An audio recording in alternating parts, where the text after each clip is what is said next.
see that you're very interested in the betting side of things. Like, how often do you partake in this? Oh, I bet every single card, just about every fight. Really? Yeah, absolutely. I have a Discord, like 2,000 members in it. We crush it. Last week we destroyed it. I take over people's accounts and play for them. And just curious, like the Moreno fight, like fights that you're involved in, will you bet on those too? Yeah. Wow, that's sometimes. Yeah. Did you bet on Brandon? Of course.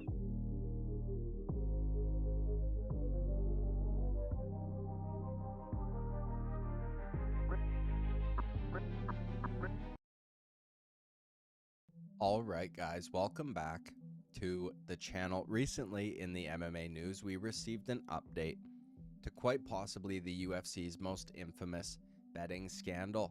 Okay, at the very least in modern times. Eventually we will get to this update, but in this video I want to do a deep dive into the scandal in its entirety. I want to go over the entire timeline and series of events that led up to this scandal, the scandal itself, and also the aftermath. For those of you who are unaware of this scandal, as there are of course UFC fans who are newer, as well as fans who are more casual viewers and simply don't have the time or the energy to follow up on every news story, I will give a very brief synopsis so you know what the content of the video will be before getting into the details.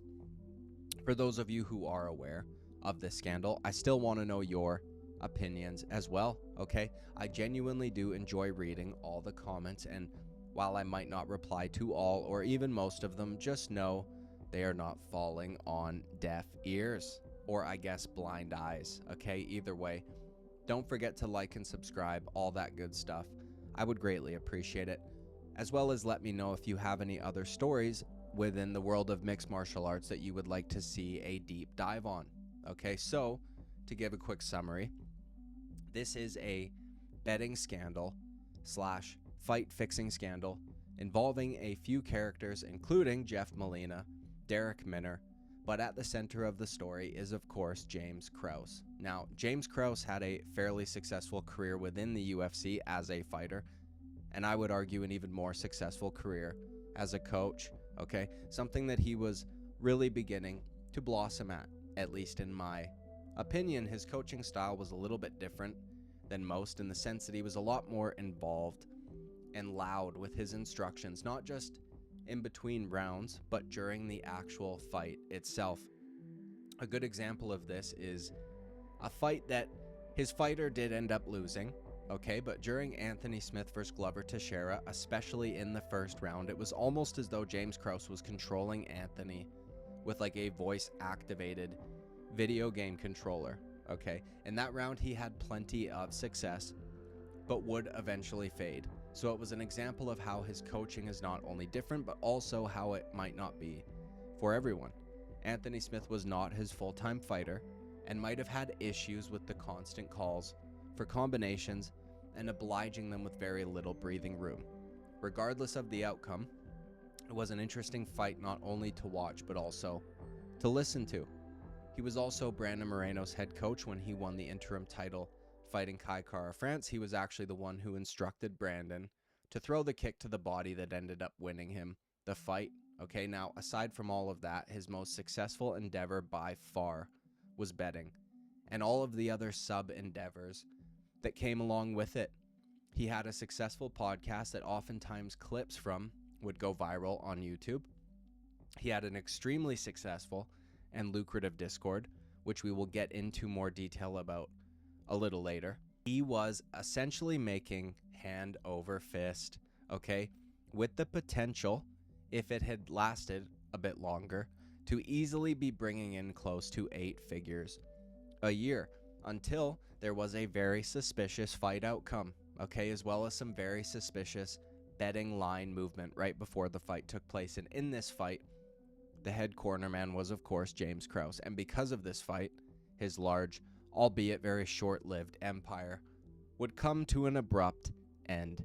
And that is all the detail I want to go into for this summary, so let us get into the series of events. On May 31st, 2022, James Krause released the first episode of the 1% Club podcast with James Krause. The pilot episode was an interview with Brandon Moreno in which they spoke about his upcoming interim title fight with the aforementioned Kai Kara France. In the very next episode, which featured James Gallagher, who was another one of James Krause's fighters, at least for a period of time, this episode was spent around their betting picks. And people very quickly realized that James Krause was very, very good at picking fights as well as placing bets, okay? And with the massive potential to make money for both himself and his viewers, the podcast became successful almost immediately. Like I spoke about in the intro, there were clips and shorts all over YouTube of him picking fights and explaining why he was picking the fight that way. The vast majority of the time, those clips would age like fine wine. Okay, about a month later, you start to see the Discord server linked in every description of the podcast. And just a few episodes later, it becomes the first thing listed, the very first link on every description, and remains that way up until the podcast comes to an end.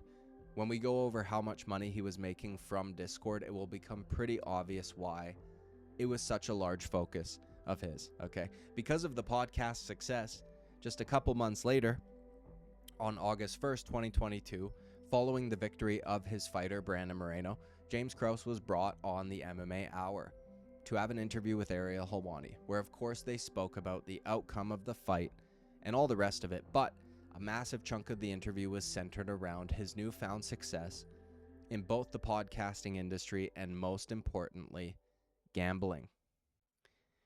Okay, now looking back on this interview with Ariel Helwani is kind of fucking crazy, okay? To see how open and willing James Krause is to speak on a matter that, as we will go over, was unbelievably stupid to do so. It's just absolutely mind-boggling. This interview is probably the beginning of the end for James Krause, at least when it comes to his gambling endeavor, and acts as an impetus for everything that would transpire in the coming months, okay? I want to go over some clips from this podcast to show you what I mean.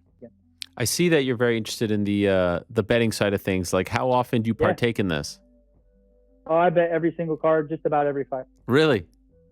Yeah, absolutely. I have a Discord, like 2,000 members in it. We crushed it. Last week we destroyed it. I take over people's accounts and play for them. Like I post the losses, myself on some accounts. Like I do pretty well. I make more money gambling on MMA than I do anything else. Come on, more than.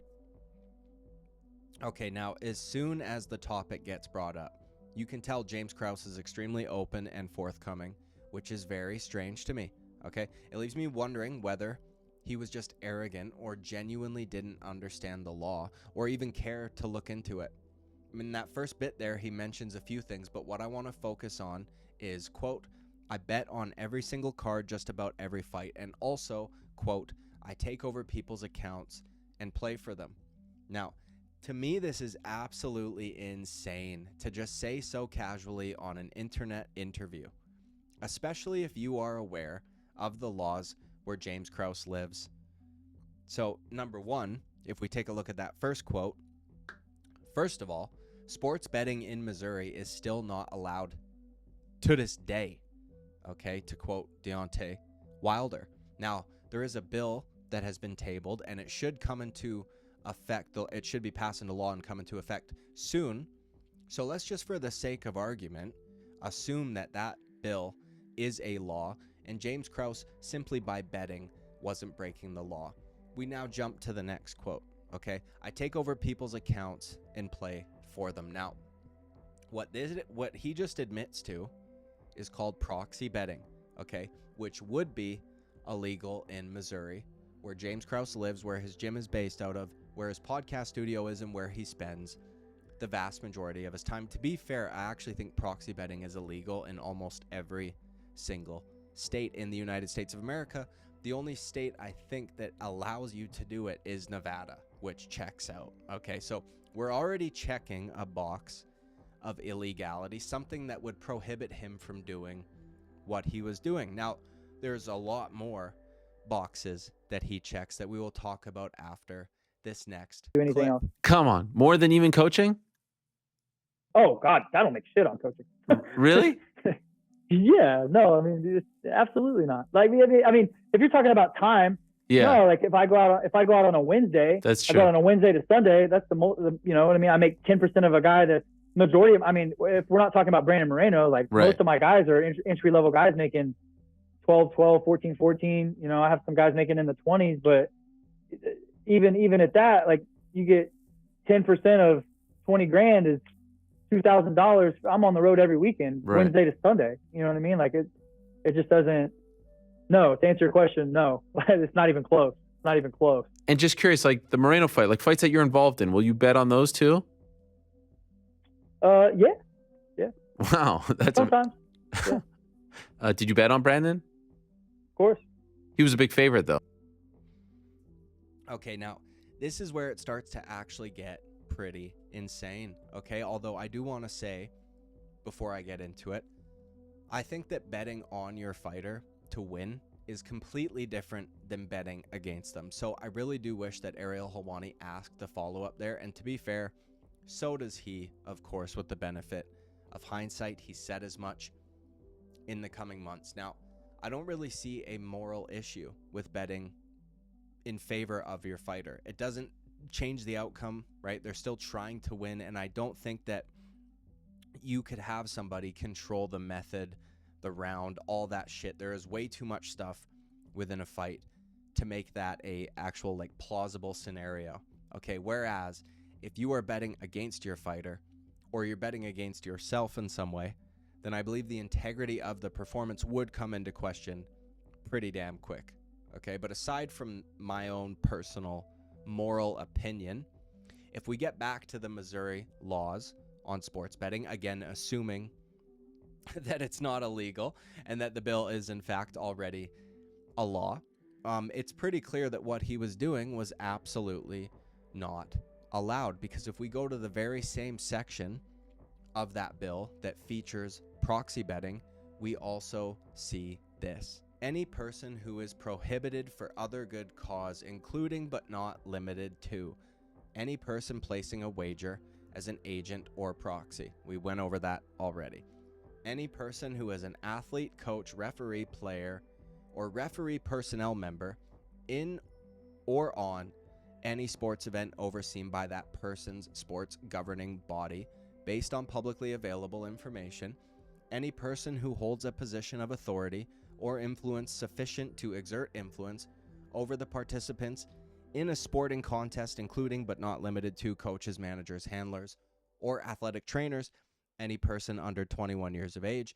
Any person with access to certain types of exclusive information on any sports event overseen by that person's sports governing body based on publicly available information. What a mouthful, okay?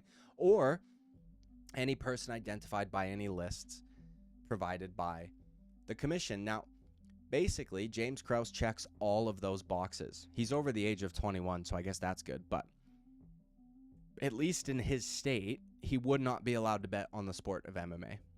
At the very least, in the UFC. But if he has fighters in other promotions, it would apply to that as well. So again, in hindsight, it's pretty insane that he was just admitting to breaking betting laws on an internet interview. But either way, let us continue on to the next clip. I think Brandon is a really, really tough matchup for him. Overall, how'd you do Saturday? We crushed it, man. Crushed it. I think I went like 15-2, and the two losses, one was a plus 900 underdog, and the other one was a hedge on another play we won. Damn, look at you. And when you say we, what do you mean by we? The Discord? The Discord, the group, Got it. the group we're in. I post the plays and people, you know. And do people pay you for this? For the picks? Yep. Wow. And that's Yep. lucrative. Yep. Look at really you. well. But it does. But I mean, they make way more. You know what I mean? Sure, way sure. More, like we have a couple different entry level positions. Like we have a $50 a month and I have a $2,000 a month. But they make way more than, they make way more than they pay. That's for sure. And Right, so now we can actually talk about the Discord server. Okay, I was trying to save it until he spoke on it in a little bit more detail, just to show you guys the scope of how much money we're talking about here. Now, at the time of this interview, he said they had about 2,000 members. I know that at the height of the Discord, they had about 4,000 members, okay? But let's just go with the 2,000 number. If we assume 99%, which would be 1,980 of the members, just paid for the entry-level fee of $50 a month, and only 1%, just 20 people, paid the $2,000 a month membership. That would be bringing in $139,000 a month. Okay, now if we assume 100 people paid the $2,000 a month membership and the other 1,900 paid the $50, that's $295,000 a month. And this is using the lower end of the spectrum in terms of how many members they actually had. That means at a minimum, just the Discord server had the potential to be a 7-figure income annually. And if it continued to grow, we're talking about creeping up on 8 figures, because even the 4,000 member number, that right there has the potential for over $500,000 a month. And again, this is just the fucking Discord, okay? Not including how much he makes personally betting on fights. That's a lot of fucking money, okay? I guess sometimes it pays to just shut the fuck up. Break down this fight for us? I'm like, yeah, well, if I'm going to break down the fight and I think this person is going to win and the path to victory is clear, you know, it just makes sense. Now, the hard part is transitioning into the gambling portion of it, where like the lines and stuff like that. And I've grown just by dealing with very high level gamblers. Like we have a guy in the group that's mentored me, and he's probably the largest MMA gambler on the planet. Really good. Who's the guy who's mentoring you? Are you allowed to say the big name, or is that? No. Oh, that's okay. Why is that off the record? Why? Yeah. Oh, okay. Would people know who he is? No. Oh, he's on the DL. Yeah, he's on the DL. Why is that? Man, I guess Krause should have taken a page out of that guy's book, eh? This part of the interview, despite everything else that was said, to me is the most crazy. You have a mentor for the betting empire that you have created that has the potential to make you extraordinarily wealthy. And the only page out of his book you don't take is to shut up. Okay? The reason I find this part so insane, though, is because throughout this interview, James Krause in many parts comes off as a very intelligent individual, clearly has to a pretty large degree financial literacy. He talks about how he has over 30 rental properties. Wow. Okay, that is. Are you still doing the real estate and all that? Yeah, I have like 30, I don't know, 31, 32 doors, something like that now. Sheesh. So you have put out the. Not everyone could do it this way, but I feel like you have put out the blueprint. People have to have these things going on when they retire. You're wrong. Everyone can do it that way, man. They can. Dude, I started out in the UFC making $8,000 a show, $8,000 to win. Like, dude, if I can do it, anybody can do it. I don't come from anything. I don't come from money. I live in a beautiful house. I drive a really nice car. Like, if I can do it, anybody can do it, man. It takes discipline. Most of these guys don't. I mean, they haven't been taught. They haven't been taught about banking and lending. They haven't been taught about financial literacy. They haven't been taught any of this stuff, you know. And most of them don't. Also, he gives takes on how that's a big problem with fighters, where you'll have guys that make really good money, millions of dollars throughout their career, and they have nothing to show for it at the end.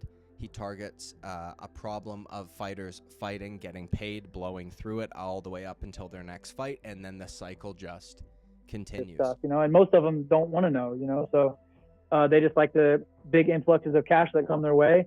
And then when they get through it, they fight again. And then when they get through it, they fight again. And they get through it, they fight again. And then one day fighting's gone and they're like, you know, what do I do? And then that's when you see the vicious cycle take place, what we talked about earlier, where these guys are fighting for the wrong reasons.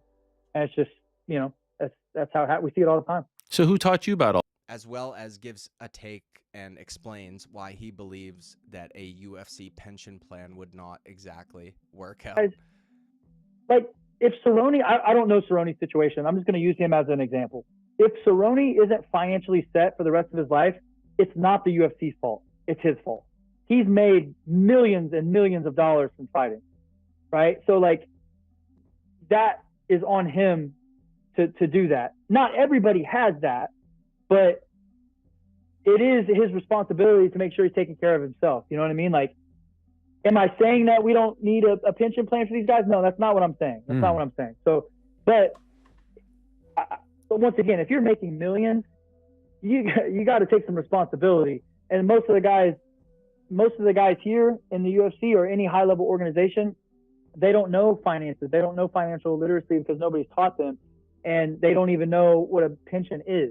So I think the first step is educating these guys. I think to answer your question, Ariel, I think we're a ways from that, because to be honest, I think if the UFC gave the option for that, I don't think the fighters would utilize it anyway. I gotta be honest with you. I don't think they would utilize it anyway. I don't 100% that. I don't think. Why would they say no to that?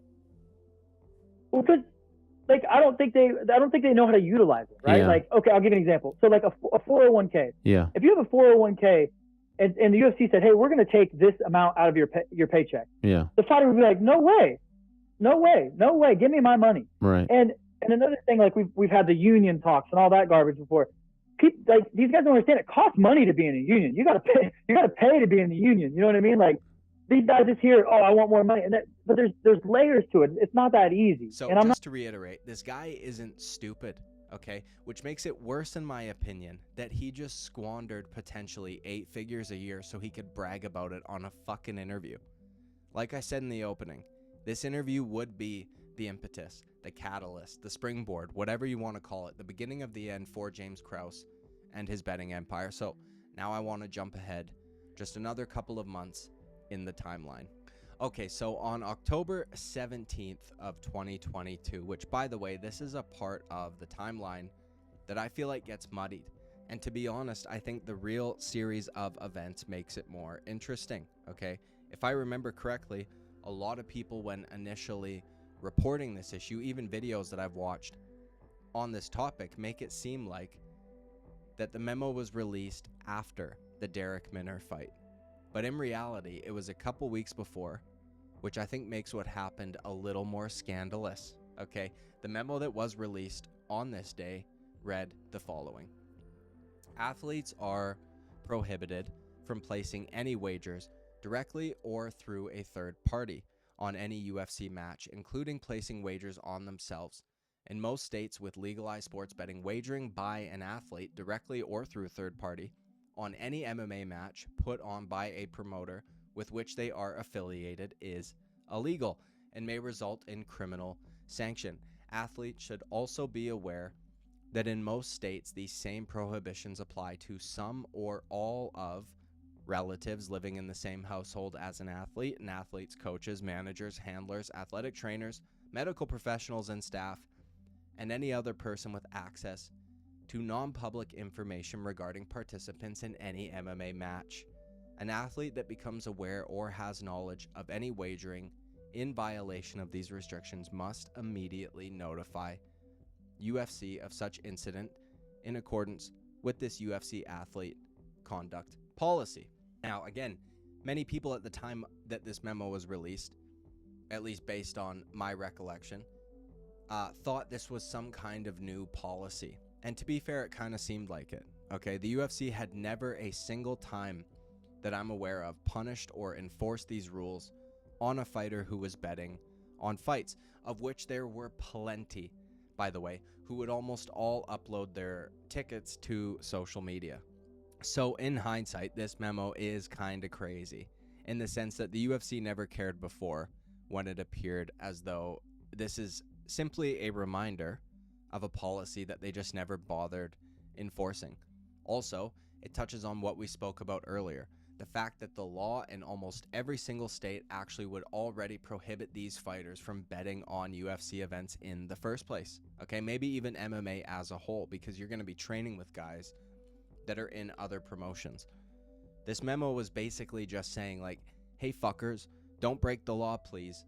But like I said, the fact that this memo was released a little over 2 weeks before the fight in question makes what happened a little more crazy and makes Jeff Molina complaining about his suspension all the more pathetic. Okay, but either way, let us get to the fight in question. On November 5th of 2022, UFC Fight Night Rodriguez vs. Lemos. Ah, yes, I love women's main events, okay? Is when James Krause betting empire would come crashing down, all due to one fight, Derek Minner vs. Shailin Nurdenbecki. This fight had an extremely strange outcome, but not only the outcome, it had very strange movement on the betting line almost right before the actual fight. Such a big move on the betting line that sportsbooks were alerted They continued to try and make the line less attractive by making Nurdenbecky such a large favorite in hopes that it would draw some action in on the other side. But despite their efforts, tons of money was still coming in for him to win, not only to win, but by KO, by TKO first round, all bets guessing basically the same exact outcome.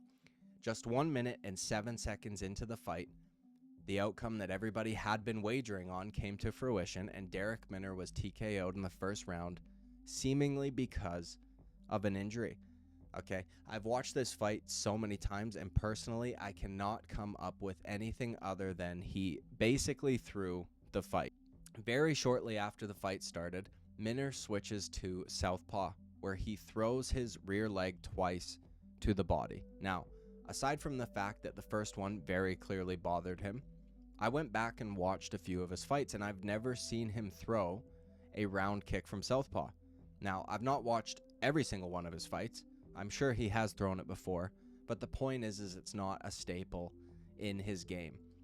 Then add in the fact that he very clearly winced in pain the first time he threw it, and then immediately threw the leg again, only to go down rather quickly and seemingly allow himself to be finished. Now, something I've been thinking of while writing and researching for this video is, had Darrick Minner not been a James Krause fighter, I don't know that anyone would have batted an eye at this outcome or this fight in general.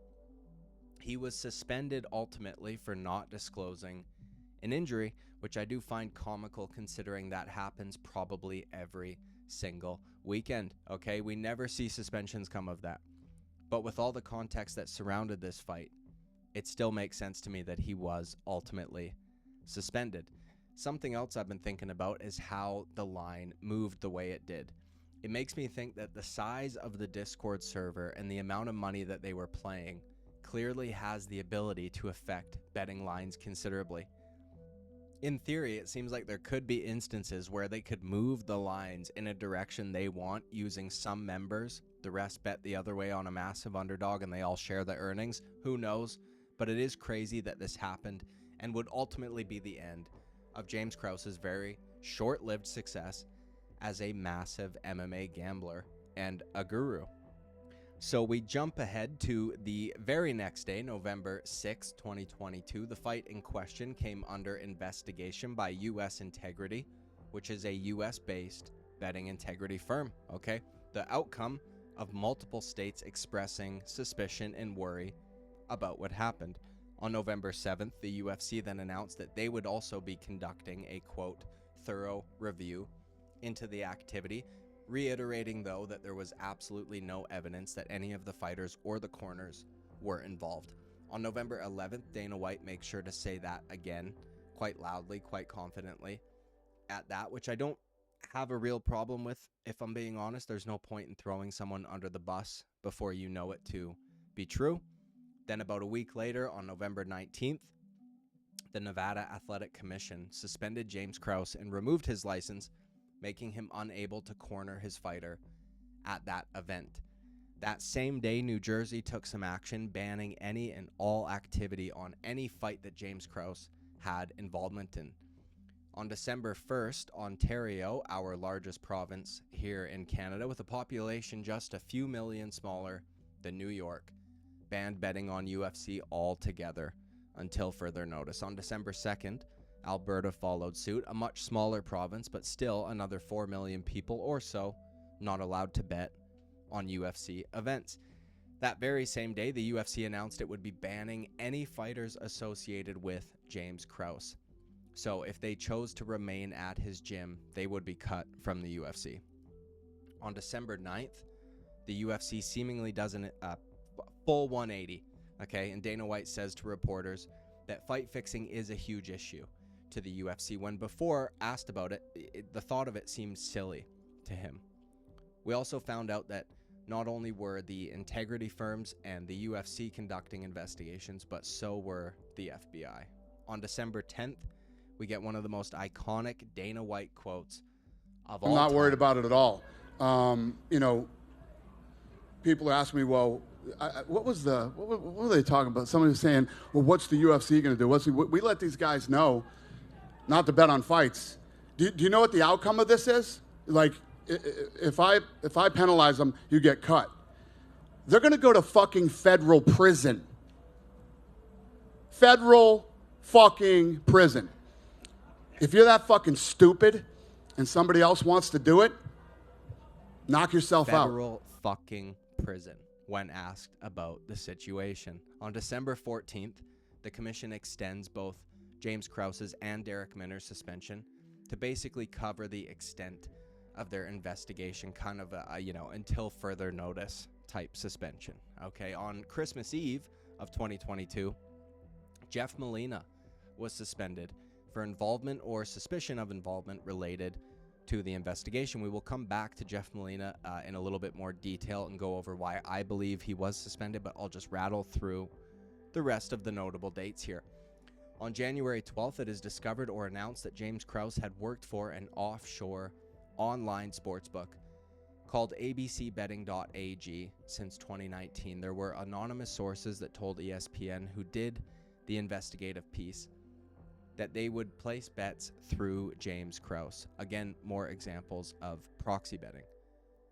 On January 17th, the Nevada Athletic Commission states that Jeff Molina was in fact involved in a substantial way, and much like the first two, was given a temporary suspension until the end of the investigation. He was also removed from the UFC roster, but not removed from the promotion, which is very strange. We'll talk a bit about that a little bit more later.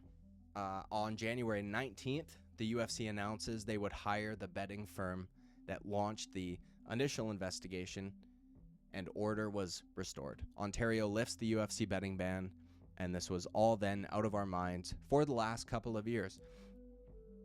The entire thing was a flash in a pan, okay? Much like James Krause's betting empire, everything moved rather quickly. From the end of October, when we got the initial memo, the actual fight itself, November 5th, and then just a little over 2 months later, it was completely and totally dealt with, or so it seemed. And we didn't hear anything about the investigation until very recently, when we actually got an update, though not on James Krause, on the others involved, Jeff Molina and Derek Minner. Both received their actual suspension length just last week. Molina received a 3-year-long suspension, and Derek Minner received a 29-month-long suspension. By the way, they're getting time served, essentially, right? Both of them this year will be eligible for a competition. But before this video ends, I do, like I said, want to talk about Jeff Molina in more detail, though, because this motherfucker, okay, has played the victim since day one,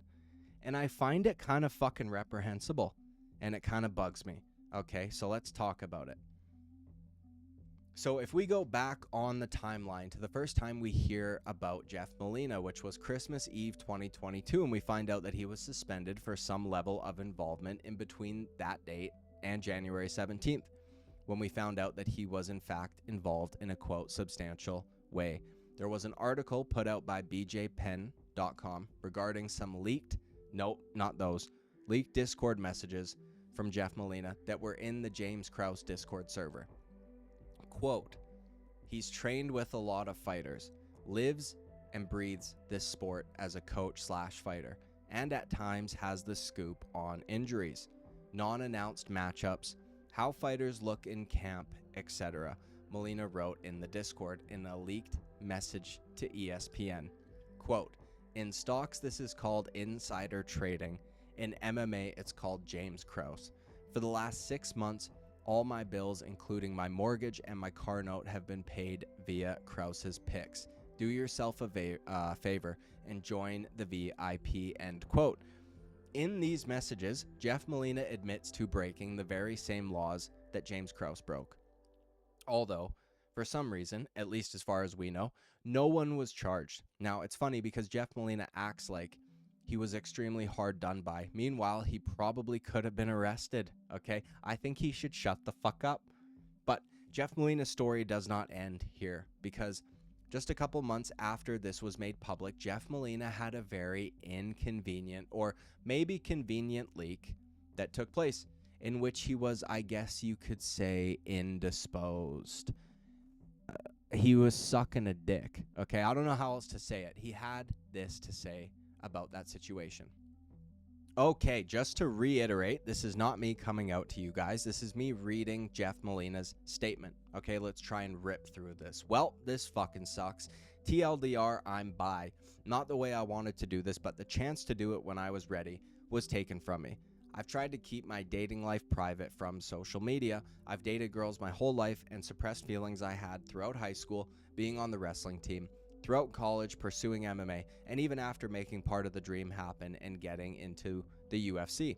I'm a pretty masculine dude, and that bro-y banter and sus sense of humor has always been how I am. The thought of my buddies, teammates, and the people I look up to looking at me different, let alone treating me different for something I can't control, was something I couldn't fathom. In a sport like this, where a majority of the fans being the homophobic cocksuckers they are, okay, listen, dude, this guy calling, okay, how dare you? How dare you? That is insane. Either way, I didn't see myself doing this during this part of my career. I wanted to be known for my skills and what I've dedicated the last 11 years of my life to, and not the, quote, bi UFC fighter that I'm sure would just be translated to, quote, gay UFC fighter. To the awful, disturbed person that decided to post this shit, I hope it was worth it. At the end of the day, I know my character, morals, and who I am as a person as much as I'm getting hated / shitted on. I'm getting an equal amount of support, and it means a fuck ton. Last but not least, okay, Ben the Bane Davis, you a freak. So, just had to include that part as well. But either way, when he released this statement, I was immediately skeptical. When this whole situation happened, I was skeptical. And I even pontificated on a very old video and live streams that this was perhaps a strategic leak to garner sympathy, or to have something that was less incriminating about him going around the media cycle. And I still today believe this to be the case. And maybe MMA fans weren't nice to him over it, but the media sure as fuck was, okay? Major news outlets like CNN, BBC, no pun intended, and others wrote articles about this leak and him coming out as, quote, bisexual. Aside from these articles, he was also invited on the Ariel Helwani show to talk about this whole situation, and throughout the entire 50-minute long interview, by the way, I think they vaguely and very quickly brought up the whole betting situation one time. Okay, and I was gonna get, after that I was gonna get to, the situation with James Krause, your I guess former coach. If you're a UFC fighter, they've already said that you can't work with him, that no fighter can work with him, that no fighter can, well, pending this investigation, Nevada as well. And so I was just curious what your status was. You say that the investigation is still ongoing, and so there's nothing you can tell us about your involvement or your status in any of this. Right. Yeah, it's still going. I just hope it's over sooner than later so I can get back to doing what I love. Do you know, like, are you being told a month you'll know, or 2 weeks you'll know, or you don't know anything? You're just kind of in limbo. Nothing. Okay. Yeah.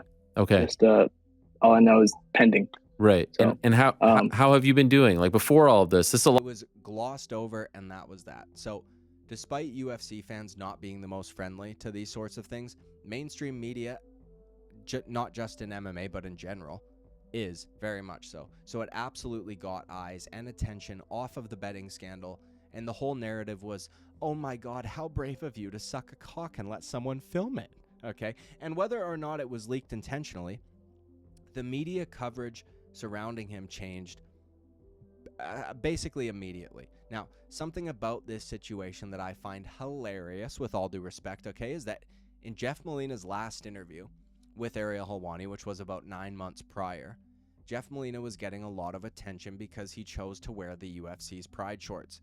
He went on Helwani's show after that as well and made sure to make it clear that he is a straight male. And while he is flattered, having all these gay men tell him how pretty he is, he's not interested. Fast forward to just last week, we received the information of his suspension. Jeff Molina immediately took to Twitter to complain about it and pulled a Conor and deleted the tweets, which is ironic considering he kind of took shots at Conor himself, pointing out a bit of a double standard, saying that a 3-year suspension is crazy for something as innocent as, quote, continuing to bet 2 weeks after we got told to stop, end quote, when Conor McGregor posts $1 million bet slips, which Conor does, okay? But also, motherfucker, Conor McGregor was not involved in a betting scandal. Conor McGregor did not have messages leaked of him blatantly admitting to betting on fights with insider knowledge. Not just that, betting against your teammate who you knew was injured. Like, Conor McGregor's not been involved in any of this gambling shit. And a lot of people like to bring him up as like, well, what about him? His situation is completely different than what we're talking about, okay? Jeff Molina broke the law, period, right? So he's lucky he's not fucking charged. So he should shut up.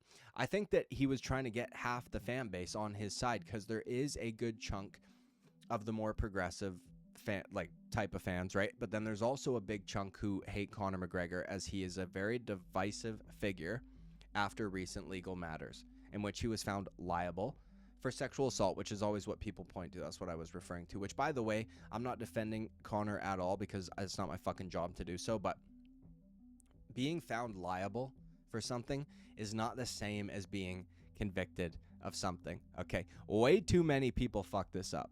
It's actually sad knowing how few people understand just basic legal shit. Civil court, you do not get convicted in. It also has a different evidentiary standard, right? For criminal, it's beyond a reasonable doubt is what that's the standard you need to make to convict. And civil court is typically a preponderance of evidence, which basically means you have more evidence than the other person, okay? But I digress. So, in conclusion, now, the part about this whole story that I find the most pertinent and honestly kind of annoying is the fact that at the time, at least, it raised into question the integrity of the sport and in a way lent credence and even some legitimacy to a certain extent to the crowd who thinks that fights are fixed regularly. I, for one, don't believe these guys are good enough actors. When I say guys, I'm talking about the fighters, to actively throw or rig fights and not have us notice as quickly as we did for this one.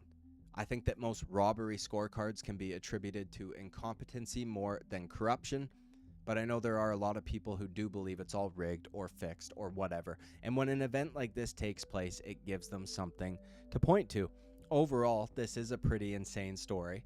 I think it's kind of inarguable that the fight was quote unquote fixed in the sense that they knew he was injured, knew he would lose the fight, and when you take into account Molina's leaked messages stating that Krause had knowledge on injuries and whatnot, it seems pretty clear that their whole Discord server was notified. They all bet on him to lose, and that was exactly what happened. Now, I'm curious to see if Jeff Molina will be brought back into the UFC or if they will just cut him at the end of his suspension. I kind of thought they would have already done so, but in that interview with Ariel Helwani, he claims that he was still being drug tested, which is kind of crazy to me, okay? Makes it seem like they're going to hold on to him at least until he fights out his contract. On the other hand, James Krause is now focused on real estate. There was an article written on March 31st, 2024, talking about how James Krause is $5 million in debt. Now, as usual, the headline's a little misleading. The debt comes from real estate. Having a mortgage is a lot different than lawyer fees or something like that. Also, like I mentioned earlier, Krause seemed to have good financial literacy, over 30 rental properties, and because seemingly he and nobody else involved was charged with any crimes, none of those rental properties would have been taken from him as ill-gotten gains or whatever. Anyways, dude, like and subscribe. Let me know what you guys think. I would greatly appreciate it. I will see you at the next video. Bye-bye.